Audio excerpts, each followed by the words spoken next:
Olha, a gente vai contar um pouco sobre a história de vida do Dr. Evaristo de Miranda.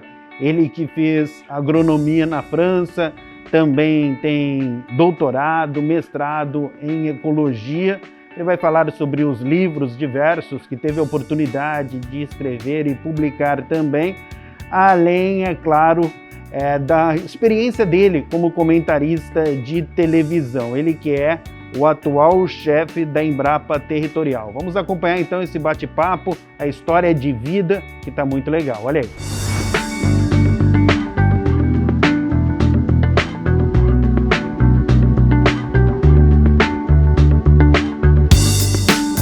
Bom, eu sou paulistano, não é? Estudei em São Paulo, sempre em escola pública. Fiz o meu, na época era o científico, né?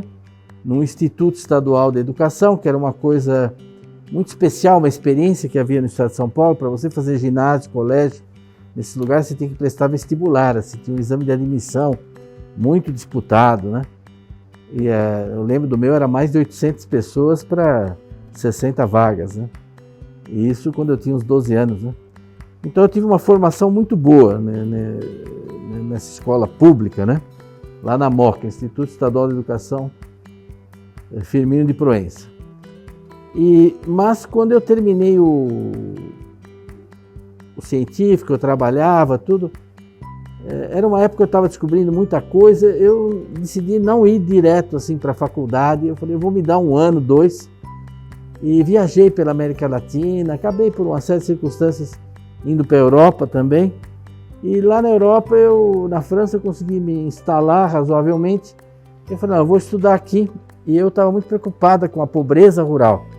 Então, eu queria trabalhar para me formar, para ajudar a reduzir a pobreza rural, né? No Brasil, na América Latina e tal. E aí eu pensei em fazer economia rural. Aí eu encontrei um brasileiro, que é uma das pessoas muito inteligente, um Luiz de Sena, em Paris, sociólogo, uma pessoa que é muito conhecida do pessoal acadêmico, né? E ele me falou, não, você não faça economia rural, estuda agronomia e depois você se especializa em economia. Porque se você fizer economia e depois se especializar em rural, você não vai aprender nada de rural. Faz o que eu estou falando. E ele realmente me influenciou, eu acabei então fazendo agronomia com essa ideia de que eu faria depois uma especialização em economia, até porque faz parte do curso da agronomia, né? Mas depois que eu comecei a estudar agronomia, eu me apaixonei muito pela própria agronomia, né? Que é uma ciência muito ampla, né? Que cobre produção vegetal, produção animal, uma diversidade enorme de coisas, né?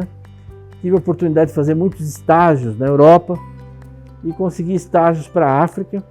Fiz estágios na África, fui para o Senegal, voltei e eu via que tinha uma relação muito séria entre desequilíbrio ecológico e desequilíbrio agrícola. Essas coisas estavam ligadas uma com a outra.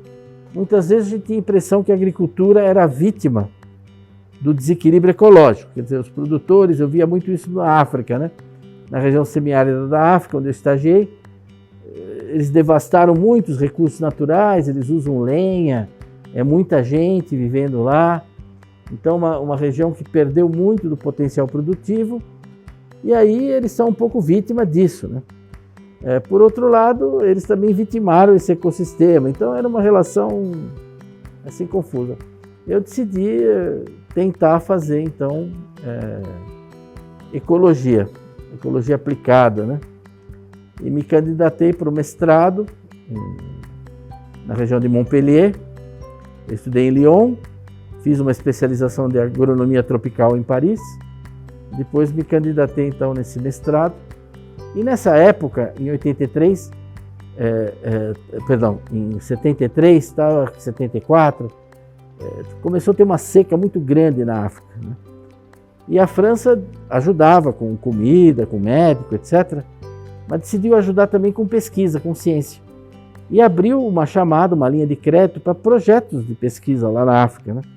Para quem desenvolvesse coisa que pudesse ajudar os africanos lá no semiárido. E como eu estava envolvido com isso, eu fiz uma proposta de projeto com aquele ânimo, aquela coragem da juventude, né? Assim, que não dimensiona muito assim, o alcance das coisas que faz. E é uma coisa até muito ousada da minha parte, para não dizer metida, né, da minha parte, propor um projeto desse para eles. Tanto que E o meu projeto foi andando e foi para os finalmente, entendeu? E aí eu fui para Paris fazer uma defesa do meu projeto. E eu nunca me esqueço que eu cheguei lá na sala cedo, né? Eu usava barba, cabeludo, aquele coisa, estudante, né, ainda, né? E tinha um senhor que estava lá organizando a sala, ele falou, olha, a reunião dos estagiários é naquele outro prédio lá. Aqui é um pesquisador que vai defender um projeto aí de milhões de... Ele, quando falou isso para mim, eu falei, acho que eu vou embora, porque o negócio aqui vai estar meio... Mas no fim acabei ficando, meu projeto foi aprovado, e eu consegui desenvolver uma pesquisa então no Níger, que é um país no sul do Saara. Contratei agrônomos, técnicos agrícolas, junto com a Universidade de Bordeaux, etc. E isso serviu para o meu mestrado, para o meu doutorado, foi uma experiência muito rica essa da África.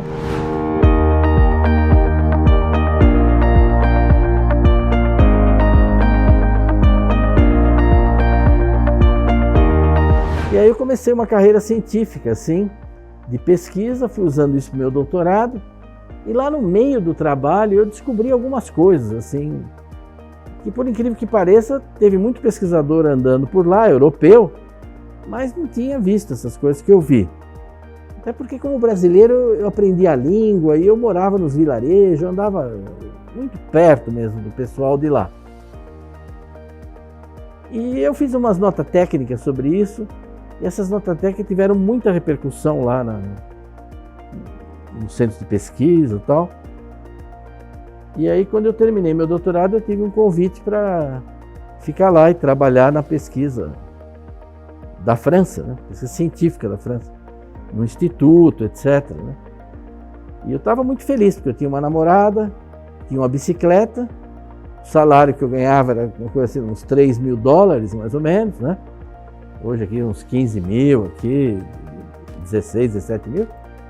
E é uma carreira, a sua vida está resolvida, porque lá é uma carreira, tudo direitinho, né?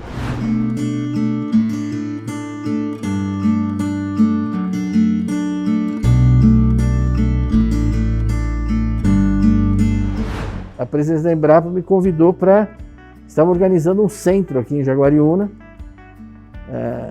que era para mexer com defesa da agricultura.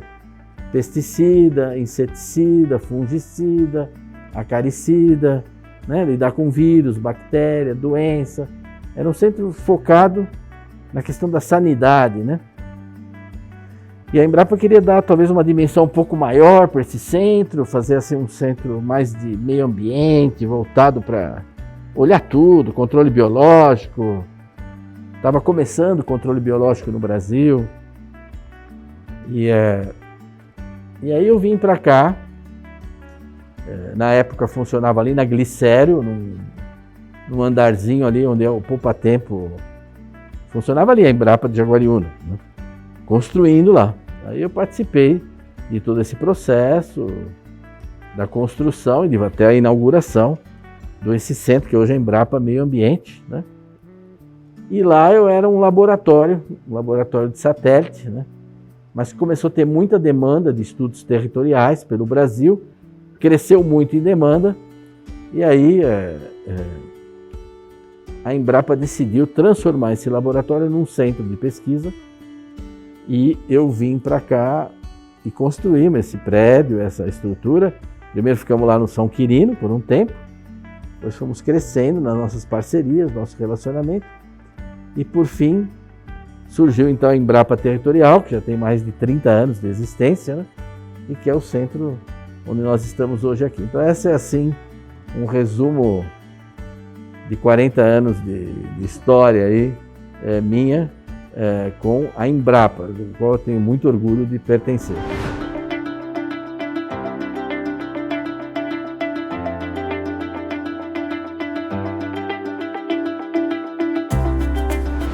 Eu gosto muito de escrever, né? Eu escrevo regularmente. No meu site pessoal tem mais de 1.200 artigos que eu já escrevi e publiquei, né? e tem lá também centenas de vídeos, e tem também meus livros, tem mais de 50 livros que eu escrevi, e também tem capítulos em livros que eu fiz, né? A escrita para mim é algo extremamente prazeroso, primeiro porque eu desfruto de uma herança extraordinária, né, que nós recebemos pelos nossos avós, pelos nossos pais, que é a língua portuguesa, né? Então, o cara pode inventar uma profissão, pode inventar muita coisa, mas ninguém inventa uma língua, né? Então, a língua é uma herança extraordinária, né? E é um tesouro a língua portuguesa, né? Eu estudei francês, estudei várias línguas, e realmente a língua portuguesa é algo extraordinário, né? E na escrita você pode se permitir, inclusive, de explorar melhor essa língua. Então eu tenho um prazer muito grande, não só em escrever, mas em reescrever, né? Quando eu acabo um livro, eu falo, agora vem uma fase prazerosa.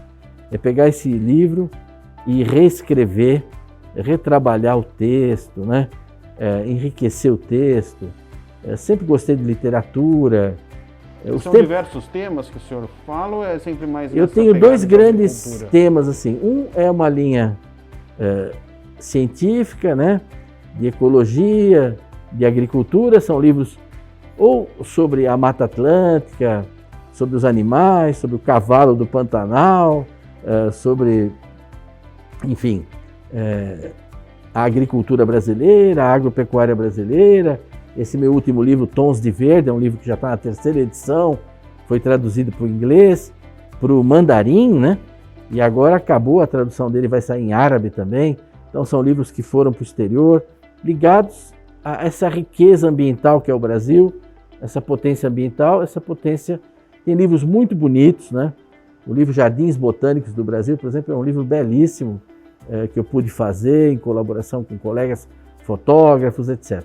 E eu escrevo também no tema de humanidades, de espiritualidade, né? Escrevi um livro chamado O Íntimo Infinito, sobre se o universo é inteligível, né? O universo é inteligível? Quer dizer, os filósofos dizem que sim, os cientistas dizem que sim, e as religiões também dizem que sim, né? Então é um livro que reflete sobre essa visão do universo. Escrevi livros, o Guia de Curiosidades Católicas, que é um livro que eu já fiz com várias edições, ele está sempre na pauta, muito usado, tive no Jô Soares, em outros programas com esse livro. Você era católico? Eu sou católico, né?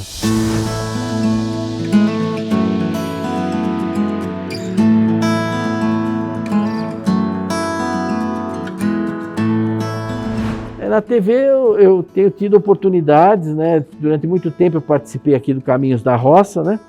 Fazia comentários sobre o tempo, mas no sentido amplo do termo, não sobre o tempo da meteorologia, mas também que tempo nós estávamos, como agora nós estamos indo para o Carnaval, né? Depois vem a Quaresma, depois vem a Páscoa, como é que isso é vivido no campo, né? Então eu trazia muitas histórias desse tipo, né? Até causos, né? Depois eu participei bastante com a TV Cultura, em programas ligados a meio ambiente, e atualmente eu estou contratado mesmo pela Rede Bandeirantes de televisão, tenho um contrato. Antes de fazer esse contrato, eu verifiquei todas as instâncias, não havia nenhum conflito de problema, nada. Recebi da Presidência da República, com o qual eu podia fazer isso fora das horas de trabalho, né? Então eu atuo como comentarista no Jornal da Band, no Terra Viva, toda segunda-feira, e também tem um programa que chama Brasil Verde, sobre sustentabilidade da agropecuária brasileira, no canal AgroMais, toda quinta-feira, às 6 da tarde, depois é veiculado em outras vezes. Essa experiência com a Band está sendo bem interessante e intensa, porque quem é jornalista sabe, você preparar uma entrevista, um entrevistado, um tema, você precisa ter imagens, né? Exige muita coisa. Mas a gente tem feito coisas interessantes, creio, nesse programa que está com uma audiência muito boa esse Brasil Verde.